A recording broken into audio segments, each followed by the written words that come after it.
What's up, everybody? Welcome to Kinda Funny Games Daily for Tuesday, November 5th, 2019. I'm one of your hosts, Greg Miller, alongside the former informer, Imran Khan. Howdy, I'm not electrocuted. You're not electrocuted. Yes. If you're watching this on YouTube, listening on a podcast service, we have been testing out the electricity here in the office after Extra Life determined there is a kill switch in the floor. The electrician was going to put some different thing in the wall for loads or some shit. I don't know. It's whatever fucking Kevin tells me. You know what I mean? Yeah. I let the adults talk and I just cut him a check. That's what I do. Whatever you say has got to happen is what's got to happen. I've always wanted to be, so I put this on Twitter a week ago. Yeah. It was too late for the Halloween costume, but I want to be a Spider-Man villain that swills a glass of wine around and has nice. electricity-based powers. Okay. And be called Culture Shock. Yeah, that's good. That's good, Imran. I like where your head's at. Okay. Speaking of where our head's at, let's talk about Horizon 2, Square's new IP, and a Smash Brothers stream tomorrow, because this is Kinda Funny Games Daily. Each and every weekday on a variety of platforms, we run you through the nerdy video game news you need to know about. If you like that, be part of the show. Patreon.com/kindafunnygames with your questions, comments, concerns, and everything under the video game sun. Then tune in to watch us record the show live. Twitch.tv/kindafunnygames. If you're watching live, you have a special job. Go to kindafunny.com/you're wrong. Tell us what we screw up as we screw it up, so we can set the record straight for everybody watching later on youtube.com/kindafunnygames, listening on podcast services, watching on Rooster Teeth around the globe. Housekeeping for you today. Thank you to our Patreon producers, Matthew, Carolina, Blackjack, Zach Parsley, Mohammed. Today we're brought to you by Manscaped and Hims, but I'll tell you about that later. For now, let's begin the show with what is and forever will be the Roper Report.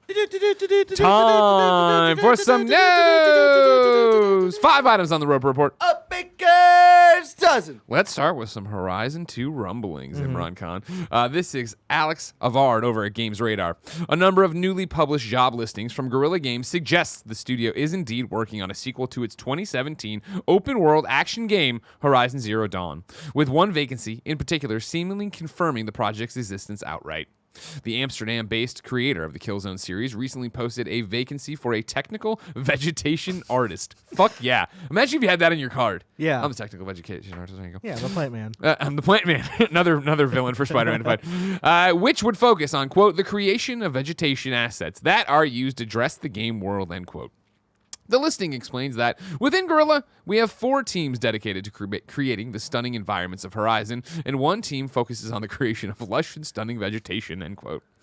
Actress Janina Gavankar, of course, one of our cool friends, her episode of We Have Cool Friends up right now, youtube.com/kindafunny, podcast service around the globe, who played Tate in the original Horizon, accidentally made mention of the sequel earlier this year, while some of Guerrilla's developers have been teasing an impending announcement on their personal Twitter profiles.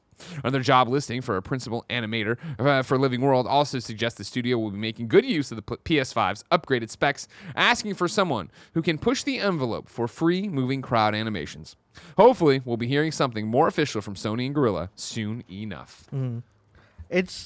Obviously this is like one of the worst kept secrets out there. Obviously. It's been so openly talked about. I was confused and everyone's like, oh, Horizon's still not announced? Yeah. And I guess like they want to wait till PS5 reveal to actually show the game and all that stuff. But of course. If it's a PS5 game, which it seems like it's going to be. Yeah, at this point, if they make a PS4 Horizon, people would be so pissed. Like, can you imagine if and now we're gonna show off the new world of Horizon Zero Dawn for PS4. And the next launch game for PS5 is Knack or something. Who cares? Oh, man, Knack 3? Everybody's ready for Knack, the Lord and Savior Knack to come back. Yeah, it's always a game of dollars and cents, though, man, right? Like, that's the thing. Like, I'm with you. I think it's a PlayStation 5 game. I hope it's a PlayStation 5 launch, if not launched, window game. Right. But you figure there are, it's second best-selling home console of all time, which means there's a lot of money to be made putting more awesome games out on PS4. Right. And, Horizon was a critical and commercial success for them. And it's a new IP, which is fantastic for them because then they can leverage that for a new generation of being like, hey, this graphical showcase we had, we're now going to use that for the next generation of hardware. So you can see what this no loading thing actually really means. Or just a complete... Horizon, it was a great game. Don't get me wrong. Oh, here he's about to say something controversial, everybody. Get your subreddit threads ready for him. Around the time... It came out at a very bad time for me personally because that was just around Zelda. So sure. Yeah, okay. I ended up playing Zelda first and then playing Horizon, and there was so many things of okay, if I run up this hill, I slip down in a weird way. And gotcha.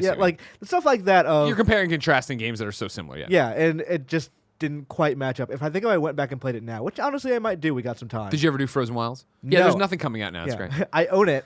I own it because it was cheaper than buying the Frozen Wilds on its own, so I bought the complete edition. Nice. So I just bought that on PSN. I should just go back and play it. Yeah. But it's a totally great game. I would love to see them take that idea further and see what they... this is going to ignite some System Wars arguments, but learn from Zelda in that time period. Oh, 100%. Yeah, sure. Like, what does that game look like in a post-Breath of the Wild world? Yeah. Here's my question for you, though. So right now we're hiring vegetation artists. Yes. Right? So where do we... the things that the other Guerrilla employees have been teasing, right? Were like, we've come for all your mocap. Like, they were out doing some stuff. They showed the mocap stages. With that information as a feather in your cap, what is your prediction for when Horizon 2 comes out? I think it's a launch title. You do think it's a launch title? It's for either a PlayStation launch 5? title or it's a Second Son place. Yeah. Where it's like launch window-ish. That was like 3 months? I bet when PlayStation 5's when we see the PlayStation 5 and they have a PlayStation 5 event, I bet we reveal Horizon there, we say it's a PlayStation 5 game, and they are very dodgy about it being a launch title. Because I think they want it to be a launch title. They'd love for it to be a day and date, but I don't think they'll be ready to commit to that. I mean, launch titles are a weird thing, because unless you're a first party, there's no real benefit to being there day one. You don't think so? I mean, as people pick your game up, I guess. Exactly. I think that's the thing, right? But we're talking, if you're a middle tier game, Sure. that's great for you. If you're Bomberman, Yeah. but on DC Universe Online on PlayStation 4. yeah, there's smaller examples. But if you're a game that benefits from a wide install base, Yeah. we would have to really knock it out of the park to be that game people still keep picking up for year after year after year. Oh, yeah, totally. Because you're launching with the console at its most expensive and its smallest install base. What is the one I'm thinking? Is it Contrast? Remember Contrast, that PlayStation 4 launch title? It came out on PS Plus. First month of PS Plus was that game. Was it? I thought It's the game about the... I It want was to say like a mime. in French. Yeah. In France? Maybe I'm wrong. Maybe I'm thinking of another thing. It's that one. I remember playing through it because PS Plus was a novelty. Exactly. At that point. Yeah. And it was a free game that was brand new, day and day. Why not get a part of it, right? Yeah. The other question, I guess, really is, do you want it to be a launch title? Of course we want it. It's cool. We want this game. We want it there. But I think of, especially when we sit in there like, oh man, like Second Son, right? Like, I adore Infamous 1 and 2, right? Infamous Second Son, while I love Sucker Punch and had fun and Platinum and all that jazz, I thought suffered from the normal thing a launch title suffers from. I was like, cool, now you can shake the paint can with your controller, and now you're doing. And I was like, why would I want to do any of this? It's like the bells and whistles, let alone the fact that you're not.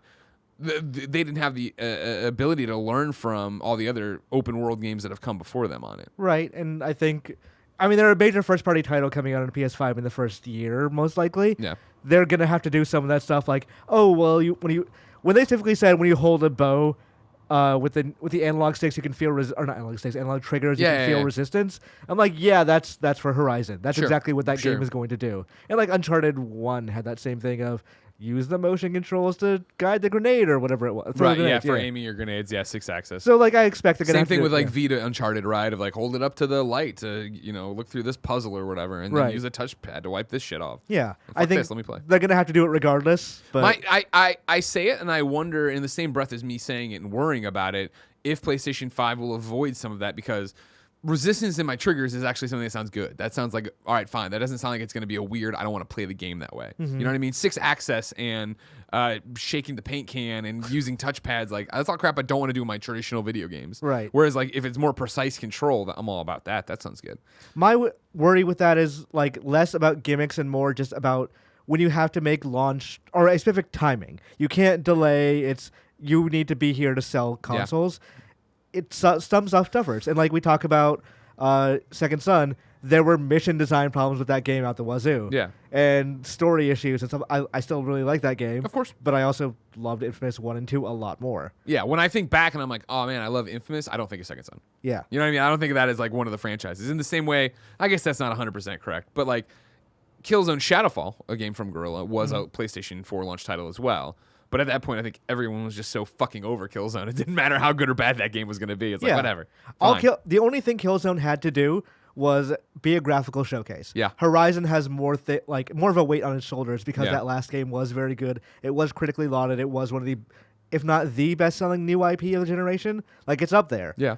But this game has to actually be good. If it turns out to be a great-looking game that middle of the road or is only what Horizon did before and doesn't really leverage what what we expect from a new generation. Yeah. Because the pitch from Sony and Microsoft and even Nintendo to some extent is we're doing this stuff and it's going to make your games better.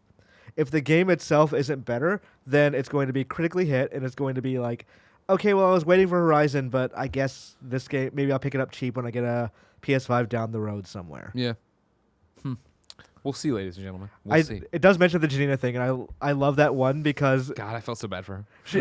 she straight up said, like, you guys should see the sequel. If you don't remember this, it was what, Star Wars Celebration? Yeah. And she was walking around doing a live stream from the show floor, and somebody was like, she stopped to do a photo with somebody who was an Aiden fan. Yeah. And then she's like, I also loved you in Horizon. She's like, the woman didn't ask, right? It was kind of unprovoked. It was unenforced air. She's like, oh, if you like that one, wait to see the next one. Well, she didn't know she was like being filmed by someone in like. Oh, she knew she was being filmed. Oh, did she? It was a live stream. I think she was hosting this live stream. Okay, I thought somebody was like somebody on like a, what do you call it, mixtape or whatever. I think it was just a Twitch stream. Periscope, Kindoffunny.com/wrong. I think it was like she was doing like a tour of the show floor. Yeah, but it was just her being excited about it. Totally. Yeah. Well, I mean, like, again, like, you're a work, and we talked to her on We Have Cool Friends, right? Like, if you're working on as many projects as she is, you do, and like you're saying, we all know Horizon 2's happening. Yeah. This isn't like breaking news, right? Of like, oh my God, one of the most successful games, this thing that reinvigorated Guerrilla Games is getting, no, like, everybody knows it's happening. Yeah. So I'm sure she's like working on 15 other projects and can't keep it straight what's announced and unannounced. I mean, I love it because, like, from a news reporting perspective, the voice actors are always the ones who give up the ghost way too easily. Yeah. Like, even this new Batman game that clearly exists, but they haven't announced. Yeah. Please, for the love of God, announce it. Who was it? Was it Kevin Conroy that was like just, or no? I'm not in it or whatever when somebody asked him about it. Yeah. Well, even like, for And Roger Craig Smith, I thought was being Roger Craig he Smith was being cheeky about stuff, and he's being being responded by like writers and stuff who are known for working. You feel for these guys.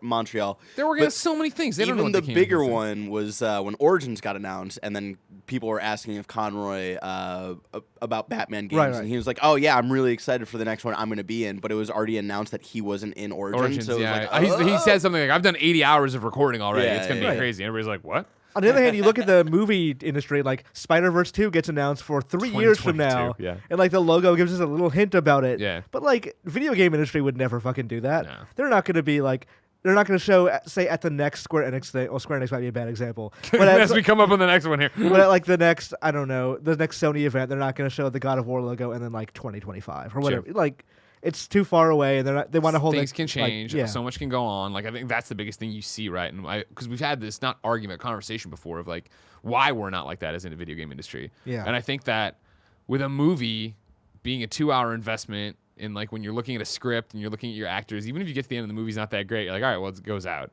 Whereas with a video game, if you work for it for 3 years and you get to it and you're like, this isn't fun to play. Right. That's a huge fucking problem. And like some people will push that game out still, but others will kill it and not ever talk about it. Plus, it's a weird tradition with marketing, or not tradition, but it's just the way it works. Yeah. It's like during Extra Life when Jen was asking us like jokey Watto questions, you, me, and Carboni all had at the same time. talking points, yeah. Like, we're not talking about that right now because that's the fucking way this industry works. We've heard that line 1,000 Exactly. times. Yeah, exactly.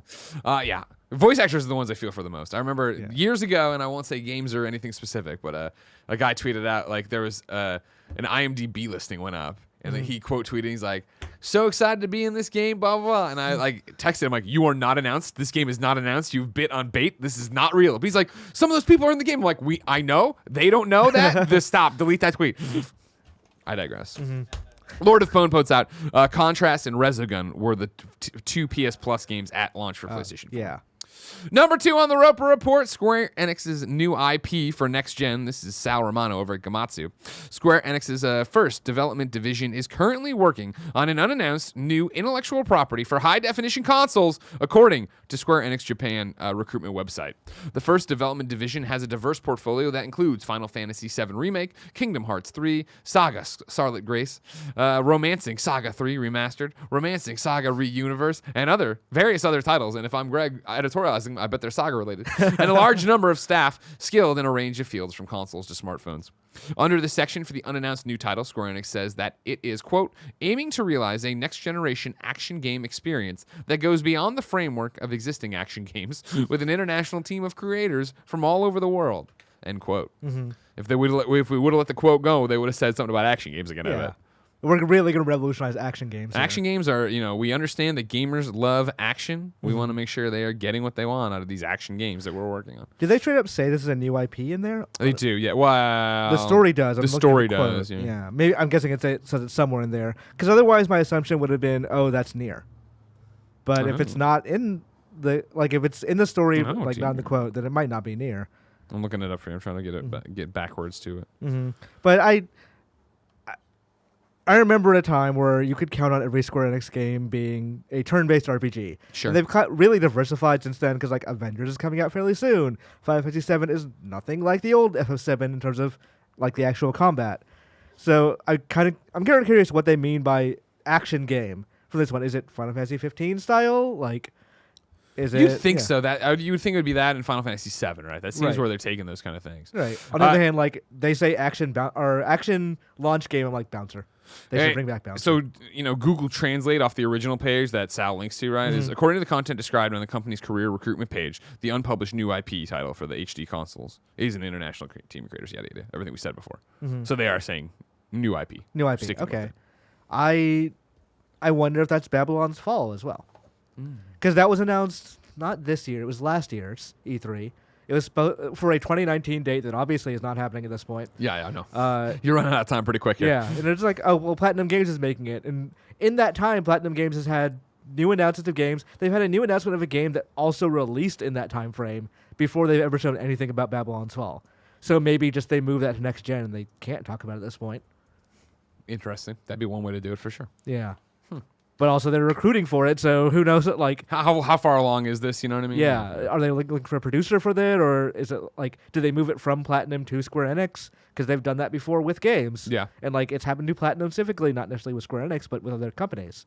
So maybe there's a lot of maybes in this, but it's cool that everyone's out getting out now and saying yeah, we're working on new projects. Don't worry, we're not going to have the same thing happen that we have had this generation, where we're going to hedge our bets for a while. Yeah. Everybody's in. They've seen the numbers. 2012, 2013, everyone's consoles are dying. Yeah, remember that? We're not going to jump in too quickly. Yeah. And then it turns out, consoles are fine.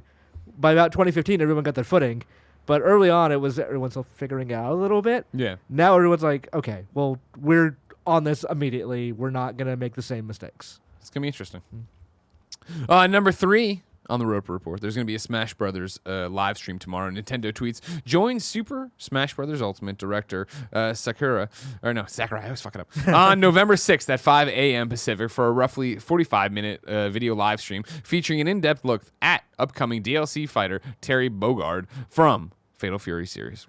45 minutes is a long time for that. For just Terry? Yeah. I'd say so. They also had another a tweet that said there will be no information about unreleased fighters. And I don't fucking believe them. They're liars. I think the Japanese tweet that Push Dustin translated said it's going to be a video for Smash Brothers fans and all fighting game fans of all kinds. In the picture, they show it's Sakurai and he has a Neo Geo MVS arcade stick with him. Yeah. So I assume what this is going to be is he's going to fucking explain who Terry Bogard is. He's going to explain where all these moves come from, and he's going to because Sakurai is an old competitive video game fighting game player. Yeah. He used to win Street Fighter 2 tournaments at the local arcades when he was a kid. So I kind of wonder if this will be, holy shit, Ryu and Terry are back together again. Let's talk about these games. Let's talk about this game from Capcom versus SNK 2. Interesting. That kind of thing. Yeah. And so it might be for that that civic audience of, you say you don't know who Terry is? Let me tell you who Terry fucking Bogard is. Put some respect on the goddamn name. Though they do have another Smash Brothers character to reveal at some point. I'm going to assume that that's going to be a Game Awards thing. Tim, it's Greg Miller. You're on Kind of Funny Games Daily. What's up, everybody? Hi, Tim. Imran's here. Hi. We were just talking about tomorrow's Smash Brother live stream, 45 minutes, all about Terry fucking Bogard. Are you hype? Oh, of course. That probably means we're getting him tomorrow. More spirits, baby. Let's go. Again with the goddamn... do you believe this thing that he'll be the only thing they talk about, no other DLC characters? They won't. They already said they're not talking about other DLC characters. I believe them. I think we might get other costumes or other updates with 6.0, similar to what we got last time with the banjo blowout. Okay. We got songs from Undertale, new costume and stuff last time. I think we'll get things to that extent. Okay. Fair enough. And then it's a 5 a.m. call time. You'll be here live reacting, right? Not a chance. Okay. Not a chance in hell. Fair. If they left it open that there might be a character announcement, I might have, but them saying no, nah. I know exactly what it's going to be. It's going to be 45 minutes of Sakurai being a goon, and I'll watch it later. I'll watch it in its entirety later, but not at 5 a.m. And then one final thing. As you called, Imran was starting to hypothesize the next DLC being announced at Game Awards. Do you buy that? 100%. Cool. That's where it's going to happen, undeniably. All right, who do you think it's going to be? I think it's going to be somebody fairly boring. Great, cool. That's got me typed. I think it's going to be, I can see it being Doomslayer or something like that. Okay. All right, we'll come to work. We'll see you in a bit. See you. Bye. Bye. Yeah, Doomslayer seems like a decent bet at this point. Does it? I feel like we've been saying that forever, right? I mean, so there's so many big IPs and companies that are yet to be represented. In terms of Western stuff, it's almost no one. Yeah, Banjo-Kazooie was like the first to really like break that mold, right? Right. Of like Western characters. But that's still understandable because it's like a rare property, it's for kids and all this stuff. Doomslayer seems like way too fucking hardcore for the Smash. But in terms of family. like third-party Western characters, or not Western, third-party characters in general, 3 of them are already from M-rated games. So like Bayonetta, Solid Snake, and Joker. That's fair. So like, is it really Joker and Bayonetta already use guns? Snake already uses explosives. Yeah. Like, But Doomslayer rips people's spines out of I their can't wait for throats. him to the little Mies. You know what I mean? Or Catch all Kirby. these I want to Mies. see what's The villager. what Kirby is made He's of. like, get that fucking tree out of here. Yeah, exactly. yeah, I'm excited to know. Like, this could be the one where they just kind of like, it's kind of, we wanted one that the fans have been asking for, but not Sure. like Not a Goku. vocal minority, but not everybody. Yeah. Like, so like a Geno or something like that. Theoretically, I'm not. And That's not not what in you're any saying. way That's saying- not anything you've heard. You're just saying. Okay. Yeah. Okay. Like, that could make sense for this one, or it could just be like a fairly basic one. Like, fucking put in Waluigi at some point. Why not? God, if that's how they ended it, finally letting Waluigi come play in Smash, that'd be big. I mean, like, they made the smart move of saying, this is not the last DLC character. We're doing another season next. I'm also looking for Gooigi. You know what I mean? Stole my heart. Get him out there. Definitely put in an alternate costume for Gooigi. Yeah. Why not? If we have a Yarn Yoshi costume, why cannot we have a Gooigi costume? Give them what they want. You know, they probably didn't expect the Luigi's Mansion 3 to be the breakout success it's been. So. Put Gooigi in Smash, you cowards! Cowards! There was a glitch on Metacritic last night, I think, that Yeah. accidentally made Luigi's Mansion 3 the highest rated video game of all time. Perfect. Yeah. I don't know if it was a glitch. Could be true. You never know. Things change.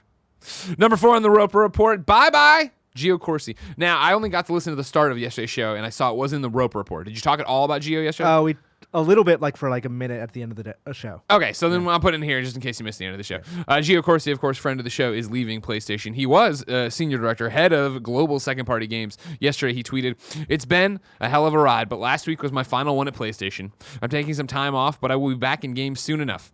I'm extremely proud of all the amazing things we accomplished. Big love to everyone past and present who made my time there truly special." Then it went on to be a thread where he thanked a whole bunch of different people. For a little bit more context, Brendan Sinclair, GamesIndustry.biz, wrote, Corsi joined the company as a senior director of third-party production and developer relations during the run-up to the PlayStation 4's launch in 2013. He transitioned to the second-party position last year. Of course, Gio, of course, as I said, friend of us, friend of Kind of Funny. He's been here a bunch. Of course, we love him because he loved the Vita. His final tweet about all this was just long live the Vita, of course, because that was the best. Yeah. Hashtag building the list. Exactly. Which is building actually the a great initiative that they like should have continued. Yeah. It was It was right as yeah. PlayStation started to turn. Yeah. Gio was very much like, this will be a great idea. And PlayStation's like, why don't we just do disembodied voices and AAA games all the time? Yeah. We don't need to worry about I this. mean, I credit him, like, they're obviously, Sega and Atlas, their own very good job with this stuff, but if not for him pushing Yakuza to like come back to America, Yeah. I don't think Sega would have ever like localized a lot of those games. Yeah.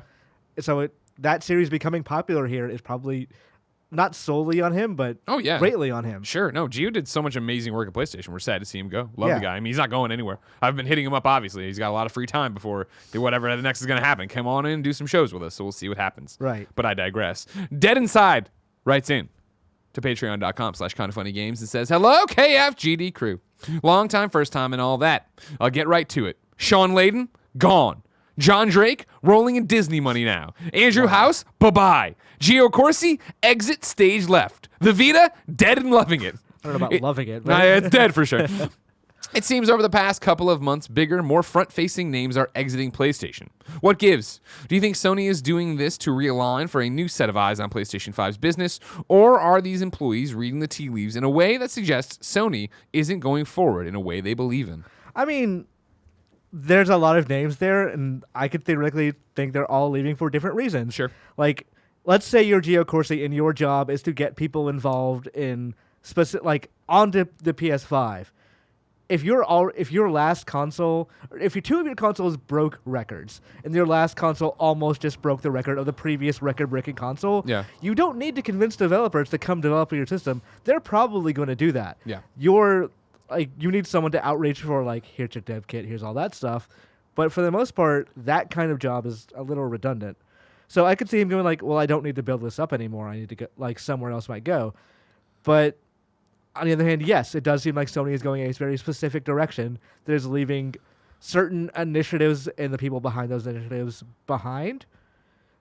We'll see how it all works out, but these are all faces that came in or achieved prominence during this generation and are all leaving before the end of it. Right.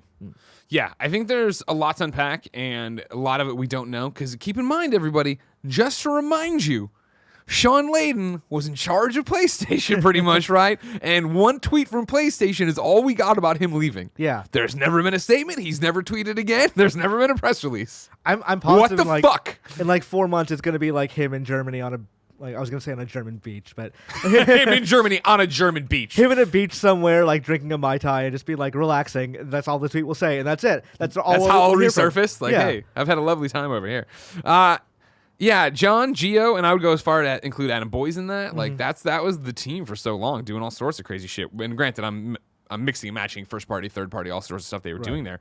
It is a weird thing of, I think with any job, right?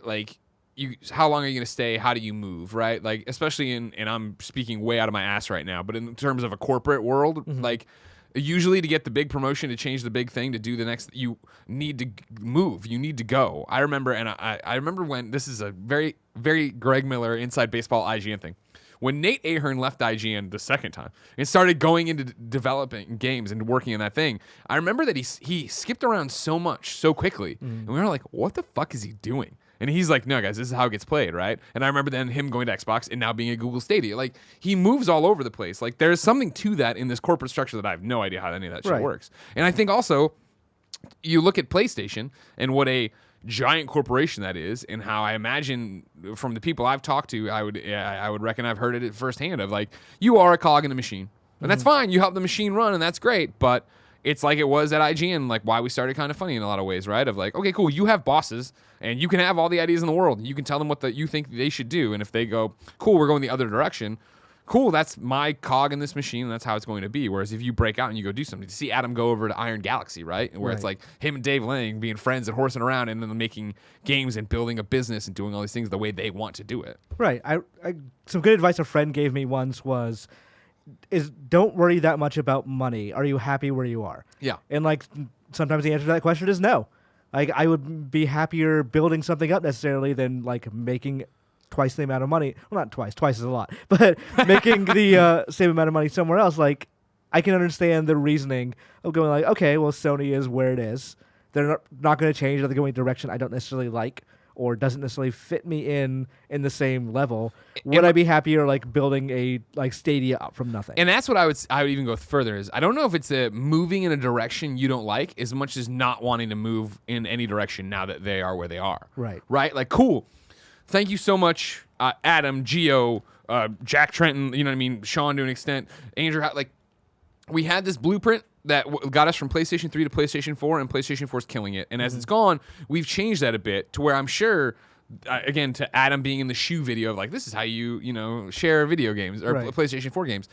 PlayStation would never do that video anymore, which is fine if you just want to exist in the back and do this stuff. But if you want to have that freedom, if you want not even be a personality, but if you want to have that freedom to make goofy shit and push boundaries and do this, PlayStation's not pushing shit anymore. Right. PlayStation's we're letting the games speak for themselves. We're doing a very safe project called the State of Play, where it comes out and tells you what's happening, what's coming next. I feel like right now they're it's not that they're stagnant as much as they have a machine and it works. They have a thing that it works. And from a consumer perspective, that's great. Because like as long as PS4 keeps doing great and like killing on the services and making great single player games, we're all like, oh yeah, hell yeah, keep going this direction.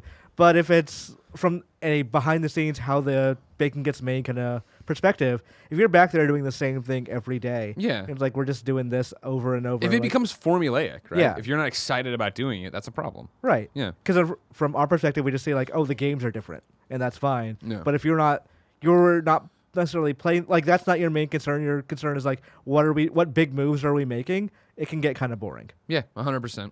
And something you said earlier that I thought was interesting. I think this is me even right now being out on a limb and not understanding everything, right? When you talk about getting people to come to the platform and like that being something that you don't need to do that as much anymore, I think it was more about finding strategic partnerships with them, right? Because even scrolling through Gio's thing because I thought I was right on this and I was, so I didn't want to get you wrong at all the same. But like he's always out there, and I remember at both GDC, not GDC, PAX, and then now he's got a New York Comic Con post up from October of working the Iron Man, PlayStation VR, and Predator Hunting Ground booths, right? And those being like games I think he helped get here and make exclusive and make, like, hey, this is what we're doing. And it's more than just like, hey, well, EA, you should probably put your games on our console. And then be like, well, I don't know, Gio. Hard bargain. Let's get a steak. And then we're all over there. These fat cats up there. No, I don't know what's happening. Right, yeah. And, like, somebody needs to make those deals. But in the future, is it, like, they've changed their entire, like, what's the word I'm looking for? Approval process and pitching and all that. So is it going to be, hey, I think this studio would be a good choice for Iron Man? Or is it going to be, hey, we're a studio. Why don't we take this Iron Man pitch to Sony and see what they say? Yeah, that's a great point. All the same, we will see what it means when we get to PlayStation 5 and then 2 or 3 years into PlayStation 5, how it all looks. And if we're like, oh, man, those people left because they were going to go in this weird, just put it under your skin. In 2 to 3 years, we're going to be like, hey, this is because that happened. Yeah. We're not going to know right now what it means. Well, Godspeed, Gio Corsi. Come visit us soon and tell us all the real reasons you can. And then number 5. I know the week's only 2 days in, but the saddest news of the week. SingStar, and to a lesser extent DriveClub, servers are shutting down in 2020. Thank you, Barrett. Matt Perslow at IGN has the heartbreaking news. Sony will shut down SingStar servers on January 31st next year, and DriveClub servers will also be closed in the following months. Announced in a post on the PlayStation website, Sony explained that all online functionality, network features, and song purchases will be disabled from 11:59 p.m. on January 31st, 2020. This will affect both the PS3 and PS4 versions of the game, although there are varying effects across each platform. Offline features will remain available for both platforms, but only PlayStation 4 players will be able to re-download any songs that they have previously purchased and deleted. This service will not be offered to PS3 players, so it is advised that any songs players wish to keep are downloaded onto their console before the server shut down. PS3 song downloads will not be available after January 31st, 2020.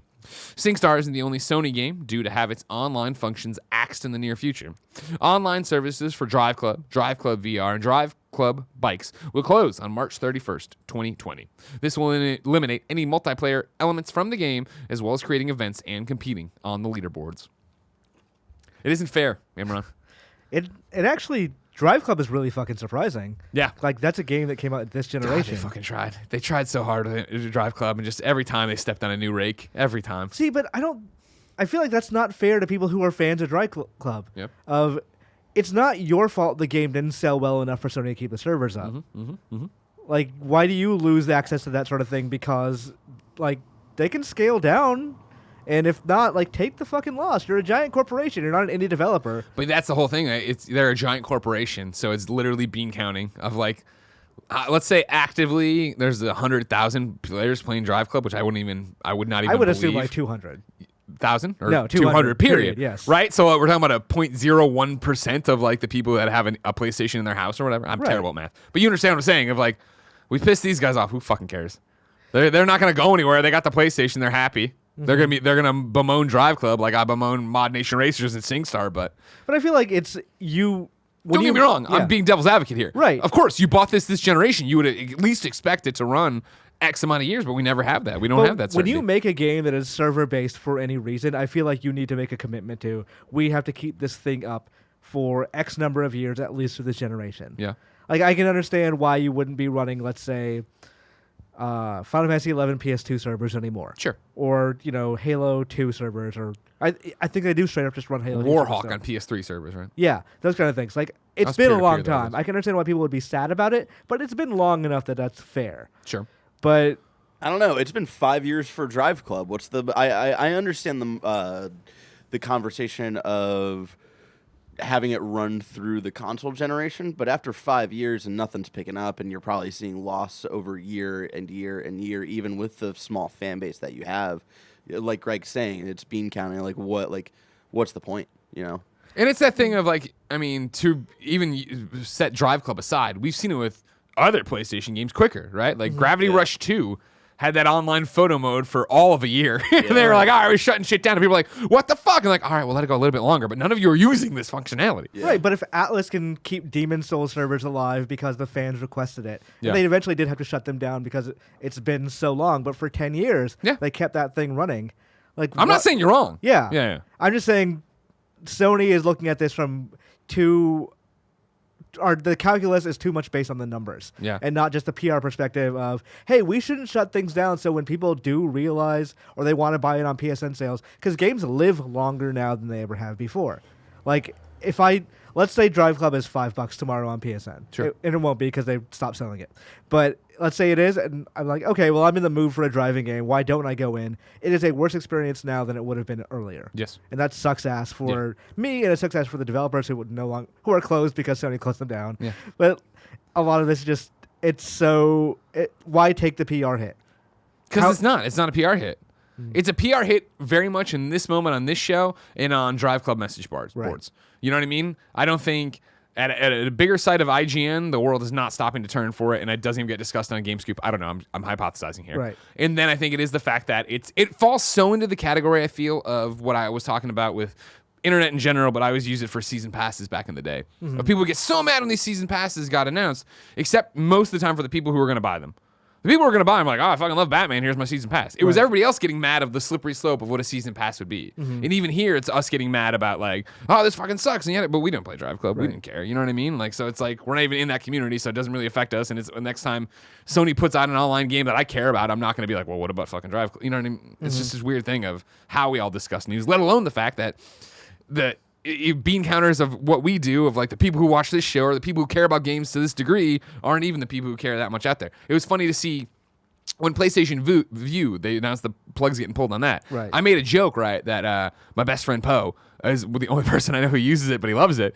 And it was literally during Extra Life. 5 days later, 6 days later, I got a text from him, and he's like, I'm at a gas station. I just found out PlayStation View got canceled. I'm like, I know, man. It's a heartbreaker, but don't worry about it. Well, let's say you're a kind of funny best friend who walked away from this show, knows about this DriveClub thing, is looking at games on PSN or the retail shelf or whatever, and God of War is sitting next to Death Stranding. Yeah. God of War, you play that game, you're going to play it like it's going to play exactly the same as it did. Like, there's no online elements or whatever. Yep. Death Stranding, how long do you think that is it going to be? 5 years? 10 years? At some point, that game is going to be measurably worse because it will just be. I won't have your bridges. Yeah, you want to have my bridges. You won't have anybody's stuff. Yeah. Like that game doesn't play without online elements. Like you could try playing in single player. It would suck a lot out of Sure. it would suck a lot out of that game to play that game without all like the. Even though we're debating the review, right? It seems like some AI stuff gets built. Right, because there was Igor that we all saw and all this other jazz. There's also a part of that game where it straight up says, hey, you're going to need to rely on other players and what they left for you here. Yep. And like that part would be it loses all impact if other players haven't left stuff for you. One of the coolest things about that game is like I'm in this very personal, isolated story, but I see Danny O'Dwyer's bridge and car over there. I'm using Khalif's car. Or I'm working with other these people to build highways across America. That's great. It's a real like honestly 19th century building America feel to it. Yeah. Granted, we use slave labor and all that sort of whatever. But stay on track, Imran. But if you look at that game in 5-10 years, how long do you think before Sony goes, you know what, no one's buying this game anymore? And if you ever want to go back and play it, it's going to be a measurably worse experience because of it. Yeah. But I feel like we've been living that reality for a while, right? It's just the fact that we are such a group hobbyists, right, that are excited about the next thing, that when it does come around, they're like, oh, City of Heroes servers are turning off. Like that audience cares. You know, PlayStation Home shutting down. That audience cares. And everybody else is like, oh, that makes sense probably. You know what I mean? Blah, blah, blah. Like, we've all been, and not all of us, I'm using a broad stroke here, but the industry in general has been so happy to do these always connected, always online experiences like they are. It's a single player game, very much affected by the, you know, work of others in it. We like that in the moment, but yeah, like it does do a very interesting thing of when you go 20 years back, right? Like imagine if you popped in Zelda on NES now, right? And it somehow it needed to ping the network and like, oh, it's not there. Like, what is this fucking game going to be? Right. You know, I don't get as many rupees. I was thinking the other day that I fucking love Monster Hunter World. At some point, that game is going to be impossible to play with friends. I could still bring out the 3DS game and I can play that locally with a friend, but I can't ever, like, when that server shuts down, what's going to happen? Like, there's no local in that game. There's no way to hook up 2 PS4s to play it. Yeah. Like, what are we going to do? Yeah. Move on to Monster Hunter World 2. Yeah, I guess that's the idea. 5. Yeah, exactly. That is 100% the idea. DriveClub 2 is a PS5 launch. Oh my God, they'll never do that again. BillyTheDoor has a different take on this whole argument we're having of like what's the future of things, but not the future we were talking about. BillyTheDoor writes into patreon.com/kindafunnygames and says, I can't believe it. After 15 years, SingStar says goodbye. Through its various iterations, it was an awesome idea, starting with the 2 microphones on the PS2 and ending with the smartphone microphones on the PlayStation 4. This got me thinking about how many peripherals I had on the PS2. DDR dance pads, SingStar microphones, iToy, and of course, many, many, many plastic guitars. Do you think peripheral-based games are done for? I know that Ring Fit game out for Switch a week or so ago, but there haven't been that many prevalent ones. It's probably mostly done. Like, who wants to spend that much money manufacturing shit that, like, is going to sit on store shelves and take up so much space? It is very much that we run in cycles. Yeah. You know what I mean? It is very much the Matrix in here, where every so often it gets rebooted. Because I remember growing up and having the fucking Genesis. Oh, I was a Sega kid, right? So I had the Genesis, whatever they called it, Super Scope. You know, I remember there was the running pad for NES. There's all this crap. Right. And I remember when we got to the PS2, and granted there was like SOCOM shit in it, you know, well, that's just the Ethernet deal. But it felt like peripherals had dropped off. And I was like, oh man, thank God they're gone, right? But then it was hey, let's have party games come out. And it was SingStar and Rock Band and Guitar Hero that brought it all back. And then we all got sick of having that shit shoved under our couches and we bitched about it. It went away for a little bit. Then they tried to bring it back. We were all excited for one weekend, like, why are we doing this again? This sucks. And now we're at a point where we don't want any of it. I think it will be back. One of the things of, like, if you remember the Greg Miller story, is that I was super into PS3 SingStar. Loved it. Through SingStar parties all the time. I was trying to get the platinum, and I had the hardest trophies up there. There's still some of the most rare ones on PSN profiles. But when it came to PS4 and they moved to having the phone be your microphone, I was like, oh, that's kind of lame. Yeah. Like, I missed them having a mic. I bought mic stands. I had everything for this fucking game back in the day. And then to be singing to that, I never played on PS4. Yeah, all that stuff is great while you're playing that game. Yeah. Every other moment of the day when you own that stuff, it's like, this sucks shit. I would fucking love so much to play Beatles Rock Band again. Yeah. There's no other way to play it. I'd have to dig out all that stuff and like put it in my 360 because it's not backwards compatible and all that. Like, I would love to play that, but I'm not willing to piece together your whole kit, the village of things you need to play that game again. And it's that thing is, I think, as we move on and get older and yada yada, peripheral based gaming will be back. I don't know if it'll ever be as big again, but somebody's gonna get crazy enough in a few years and do something that that's a lot of people are gonna be like, that's awesome. Yeah, I would like to do that. And maybe it's a younger person's game, and it's, you know, whatever. You don't care about it, where your shit is in your house or whatever. Because I remember, when I had it in the old apartment, not even this old Kind of Funny studio, the one I lived in before that, I just had like one of those weird, like, why is there this notch in the room? But that's just where we shoved all the shit, all the equipment and crap like that. But yeah. We'll see. I have a closet at my parents' house in Georgia of just bullshit, just like peripherals and all that. Like, if I went through there, I'm sure I could pull out things that, like, I've not looked at or seen in a decade. The good old days. Imran.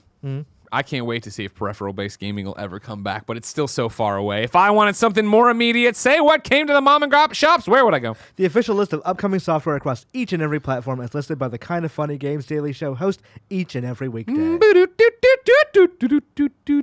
Yeah. Out today, Just Dance 2020. PS4, Xbox One, Switch, and the motherfucking Wii. The last Ubisoft game of the year.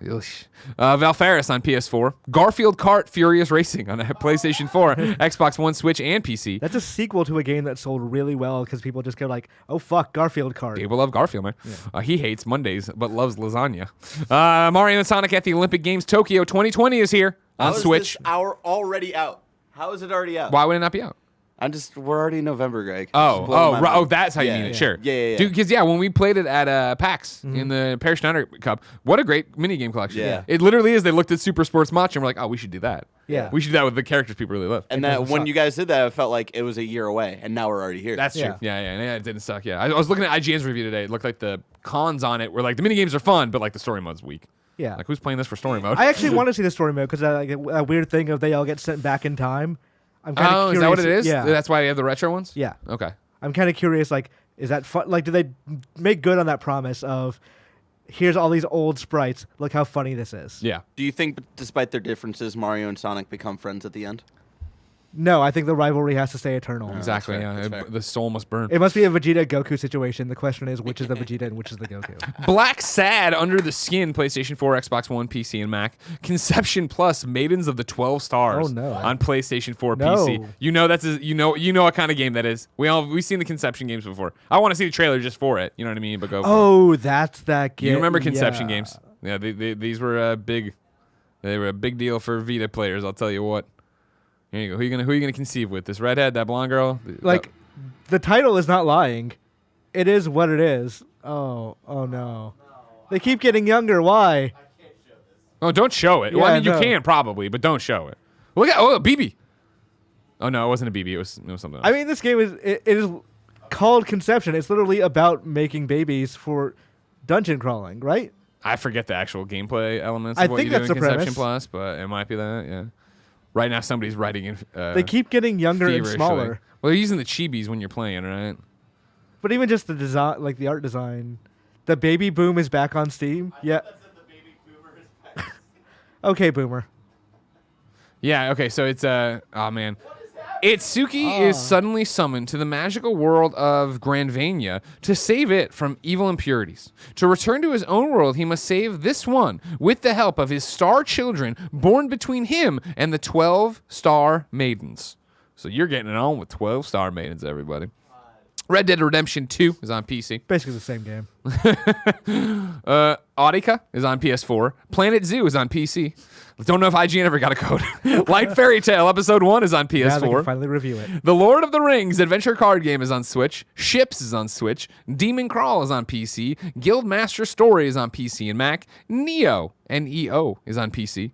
Meteor Fall, Kermit's Tale is on PC. Cracked Crusaders it delves into dungeons today on iOS and Android.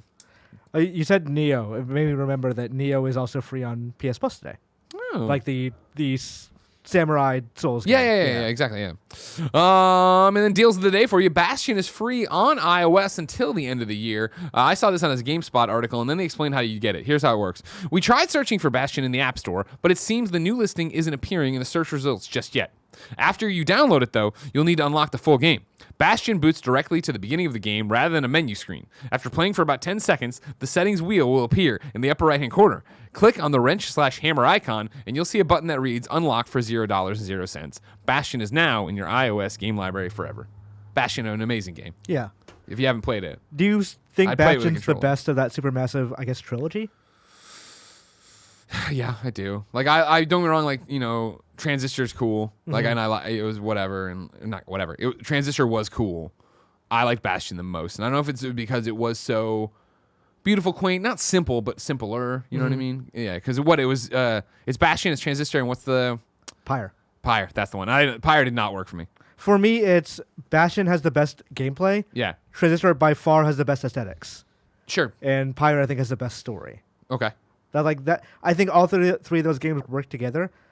I need to actually go back and play Pyre more because when it came out, I think I had just gotten hired at Game Informer. Yeah. So like I had no time to play that game, but I would say if I had to pick a favorite, it would still probably be Transistor, just because I love those aesthetics so much. I got you. Yeah, I get it, but it was like more about it. Also, you said Supermassive with Supergiant. Do Understandable. you think they ever fight about that name?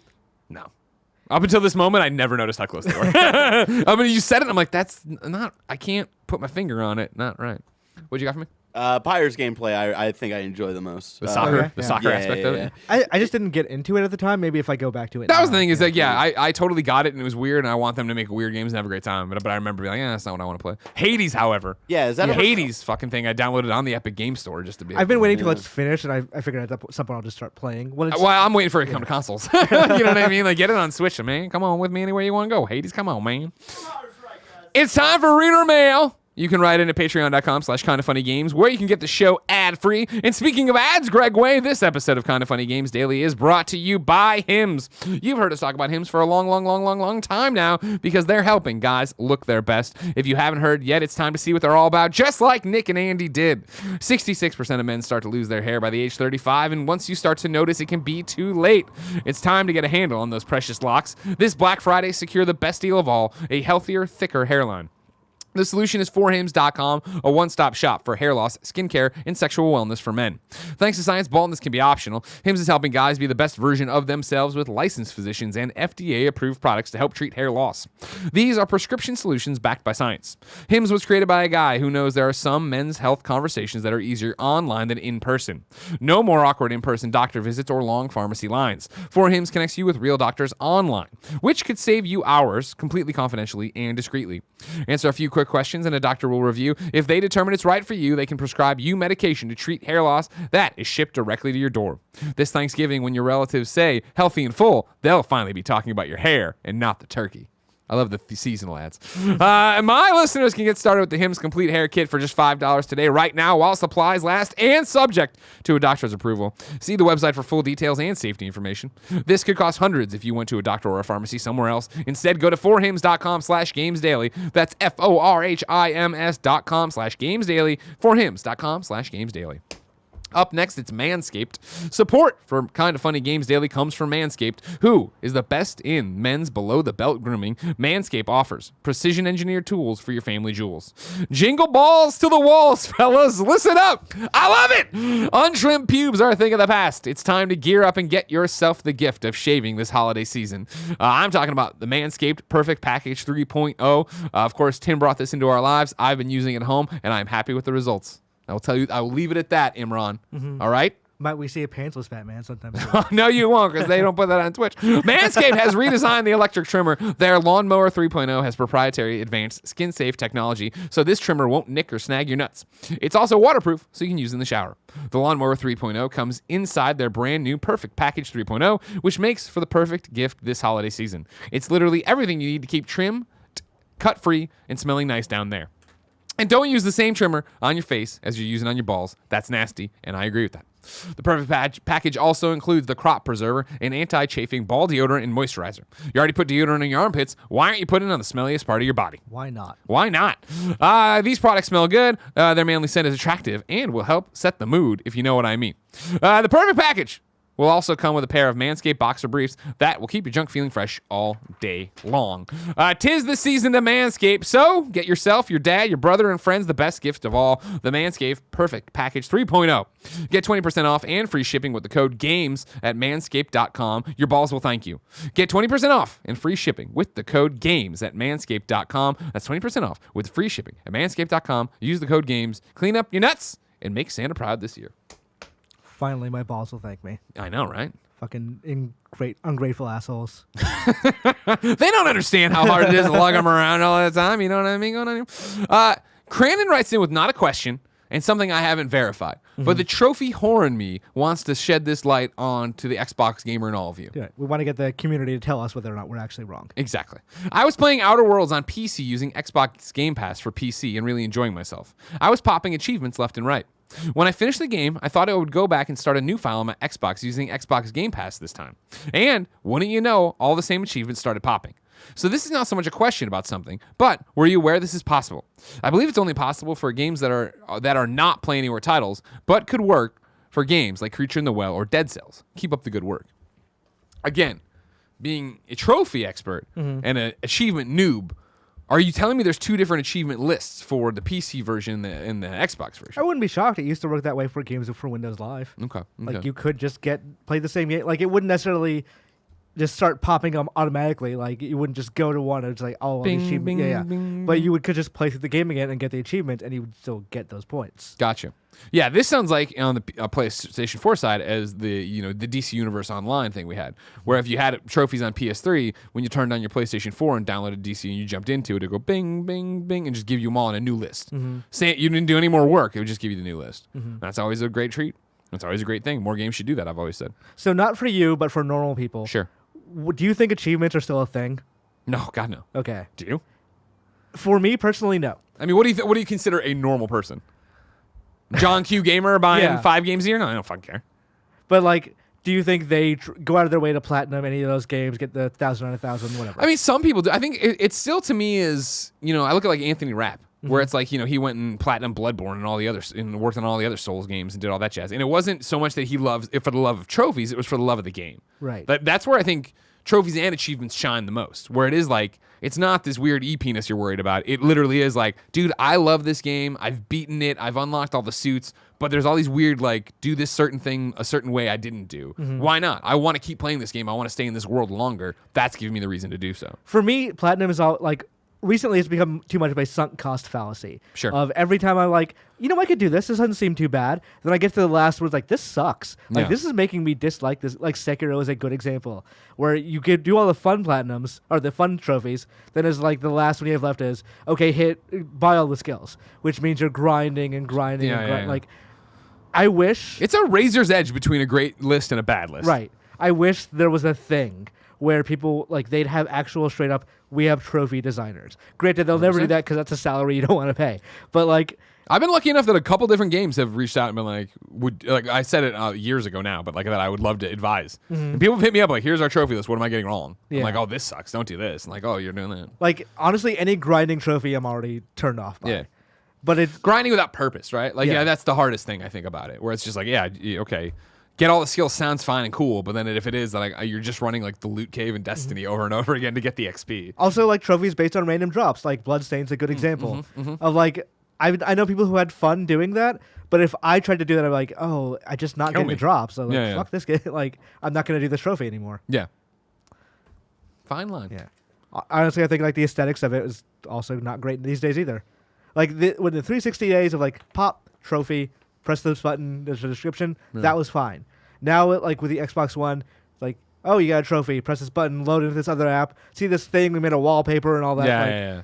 In the PS4, it's not great either because like, okay, this isn't loaded. Yeah, you do it and it goes and like spins for a second and then finally gives you the information. Like, come on, man. And then the it's like, screenshot oh, wait. it does is like always a black loading screen or Yeah. something. Now you say that, I want to give credit where credit's due, and I've talked about this before. There are developers out there who are going out of their way to do it. One of which being kind of funny best friend, Podcast Beyond, long time doing Eric Jensen, who we always joke around about from Sony Bend Studios. But I saw a great thread from, I think it might have been somebody sharing it with Brian, who's PS4 trophies, and then he shared it out too. But basically, it was like, hey, look at this awesome shot I got, and it was if you platinum Days Gone, it ends with this handshake that I won't, I haven't done, but it ends with a handshake, and you have it there.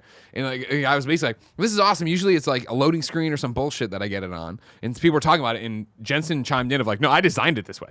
I designed it so that when you like our trophies pop, usually, like for certain ones, you're not just at a garbage screen for no reason. I was like, that's fucking cool. You know what? The biggest complaint I have about trophies, you get the trophy pops, you press like PS button to go look at it.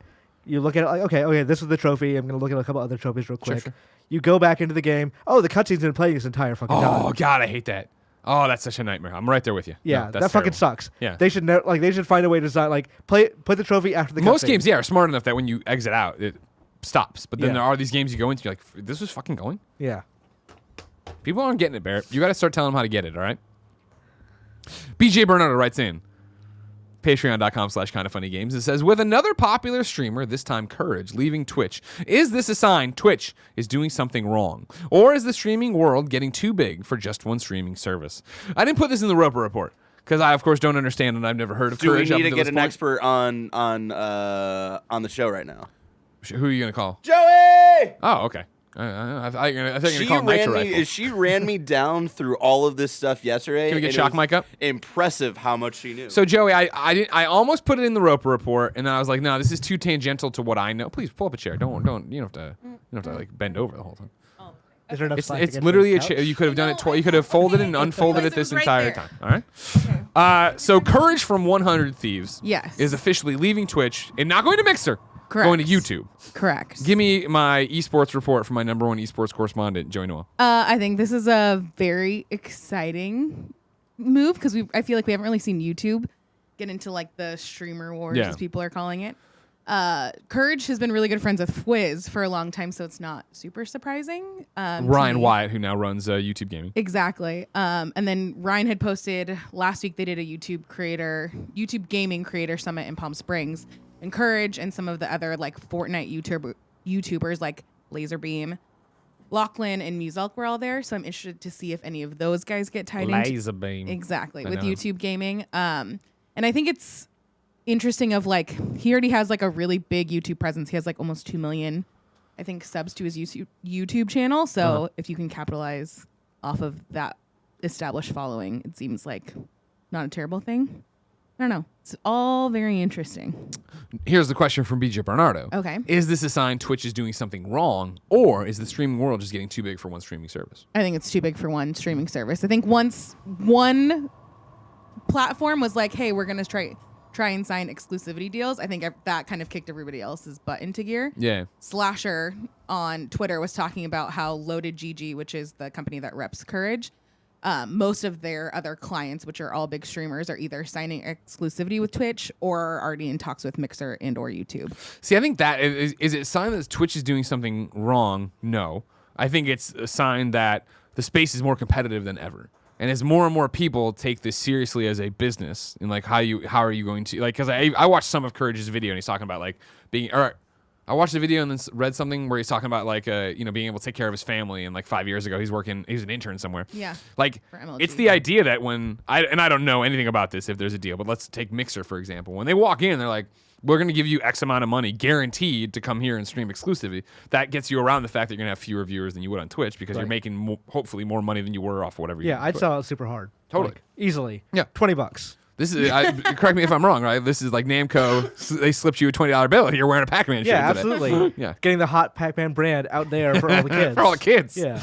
Yeah, one of our like streamer friends had tweeted out yesterday, like, if you guys think that you wouldn't sign a deal to like guaranteed that you could take care of your family for Totally. the rest of life, you're totally wrong. Like you 100% would, especially if it's on a platform that's viable. And I think at this point, Mixer and YouTube have proved that they have something kind of to offer in this space that's not just Twitch. It's not necessarily. I would say Mixer has. YouTube, I haven't seen anything where I'm like, oh yeah. But they the fact fucking that got it's it. attached to YouTube in general, and if Yeah. you're an established creator, I don't think it's like a complete. Oh no, waste. I mean like theoretically we should probably stream all our shit on YouTube, right? Right. Because we're a YouTube company. We're not really Twitch streamers. Yeah. We like I being feel- on Twitch. I feel like there's an affiliate agreement that prevents us from doing that. No, that's 100% correct. Yeah, no, the one we signed, we've talked about that. Yeah. There's an exclusivity thing in there of our thing. And it's like, okay, cool. And it's also the fact that like you guys are great about it. Remember, if you have Twitch Prime, you have Amazon Prime. We'd love it if you gave us that free 30-day subscription to help the business go. That's what YouTube and Mixer don't have. Right. Which is where you get into that conversation of like, well, if I took an exclusivity agreement over there, I'd be giving up this many subs. So what is the dollar amount on that? Da da da da da. Right. When we start talking about this sort of thing like Mixer, YouTube, Twitch, you start thinking about, okay, where does this fit in the corporate owner's perspective? Yeah. And for Twitch, it's the Amazon thing. For YouTube, it's like, what if you're going to launch a new gaming service? You want to kind of have some gaming streamers there that are Yeah. going to probably hawk it a little bit because you gave them money to do so. Use that Stadia, yeah. Yeah. Well, and Microsoft plays into that interestingly too. Of like, Ninja was a huge like Halo streamer, Right. so like if you sign him to this deal, then what kind of like involvement do you get with him when you launch a new? Yeah, Halo? is he going to be at E3 next year? Yeah, showing Halo? Infinite. Yeah, Exactly, that's and a I great wouldn't. point. I would assume Shroud is kind of something similar, maybe. Yeah.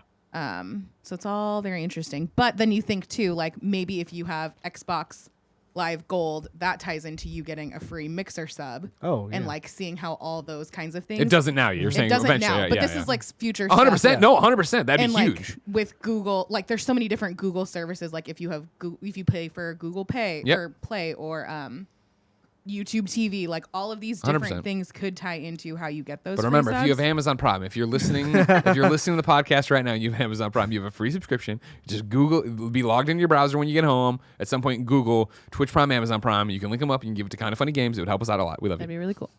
So yeah, lots of interesting things that I think could combat the like loss of. Here's Amazon the Prime biggest subs. thing I'm going to throw out there, right? Somebody take one of these Sony. dump truck full of monies and drive it over to Sancho West and drop it on him. Yeah, I don't care where this guy streams. Just take care of him. That's all I'm asking everybody. I agree. Thank His Twitch layout for Halloween was So so cool. cool. It was him inside of an X-wing. Oh, I did see that. Yeah, That was yeah. great. Okay, yeah. I was like, I didn't see that. Yeah, great. It's time to squad up. This is where one of you writes into patreon.com/kindoffunnygames. Give me your name, username, platform of choice. I read here. The best friends come and find you. Also, as a compliment to how good Kevin's hair is, when he tucked his head in real quick, I thought it was Fran for a second. And I was like, He's looking really good.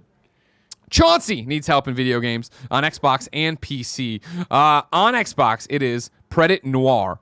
Predit, new word, Noir. On Steam, it's just Noir, which is a good name. Destiny 2 is the game he needs help in. What's up, Guardians? I'm on that Destiny grind working on clearing the garden and that Pinnacle grind. I'm looking to squad up with some best friends to expand my player base. I'm on Xbox and PC, also have a PlayStation, so won't be on next weekend 8 to 11 because Death Stranding will be in progress, but Destiny is always in my in-between game. Add me if you're looking for some dad humor from a cat dad and a hunter with wild mobility. If any of that made sense to you, hit him up. Xbox PC, it's in the description.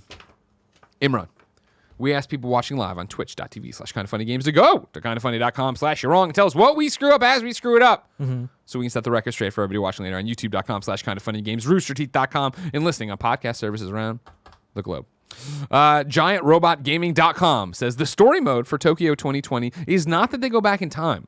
Robotnik creates an old school arcade game, and through shenanigans, Mario, Sonic, Robotnik, and Bowser get sucked into the game. The retro mini games are fun, and I love the nostalgia. Reviewed it for my blog. If you want to read a review, go to GiantRobotGaming.com. What kind of shenanigans, though? Yeah, I'm interested in what the shenanigans Athletic are. shenanigans? Athletic I shenanigans? thought it was like hanky-panky shenanigans. Oh, man, get your head out of the The gutter. Sonic movie is coming out Valentine's Day. We don't have that much time to wait for hanky-panky shenanigans. It's Yeah, exactly. If you want some hanky panky shenanigans, get that Conception game, you weirdo freak. You know what I mean? You're a freak on a leash over there. Yeah? Stead John Att wrote in and said, for what it's worth, Xbox achievements, I kind of still care about them, but nothing like I did as much as I did a few years ago. I've come across too many that suck some for 0 score, and I have 2 that have given me a non 5 out of 0 number, which is annoying. I don't even fucking understand what that means. Good I for assume you. it means that it was like it's a number, but not an even 5 or 0. Good call, Imran. That's why I keep you around, so you can translate. And then Kebab says, the trophy standby thing is actually related to how the game handles you going to the PS4 menus, not just the trophy menu, and it's specific from game to game. I'm just saying, like, just put the trophy at the end of a cutscene. Do never make it so if I'm checking a trophy, there might be a cutscene playing when I look at it. Yeah, That's all. that's fair. Yeah.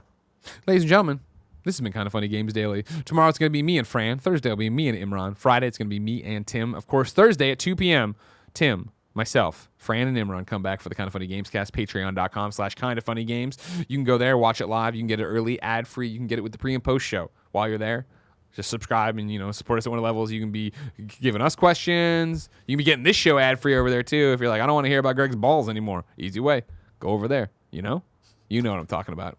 But if you really want to hear about my balls, Venmo me and I'll hit you back. Until next time, ladies and gentlemen, it's been our pleasure to serve you.